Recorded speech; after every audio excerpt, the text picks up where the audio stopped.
तो दोस्तों देखिए मेरे पास एक सीमेंट का होम थिएटर आया था ये साउंड बार वाला कि इसका साउंड बार ये इसका बुफर है। तो इसमें प्रॉब्लम ये है दोस्तों कि इसमें एक साइड बज रहा है वो भी हल्का बज रहा था। तो मैंने इसमें जोरी वगैरह सर्विस करके देखा इसमें, तो एक साइड बजने लगा और एक साइड नहीं बज रहा। तो इसका प्रॉब्लम भी मैंने सॉल्यूशन भी ढूंढा। इसमें वॉल्यूम ख़राब है, देखिए ये पुराना हो गया बहुत सारा, तो इसका वॉल्यूम ख़राब हो गया है जिसकी वजह से मैंने यहाँ तो शूटिंग किया तो आवाज़ फुल हो गया था इधर का भी। तो इसमें वॉल्यूम ख़राब है, तो मैं चलो इसमें बदल देता हूँ, इसको ओके हो जाएगा।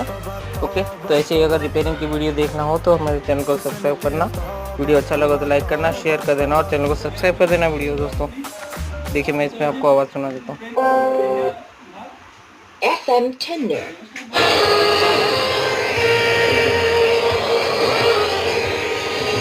Line in. तो इधर आवाज़ आ रहा है इधर नहीं आ रहा है, तो ओके, तो इधर वॉल्यूम चेंज करेंगे तो हो जाएगा। तो सब्सक्राइब कर देना।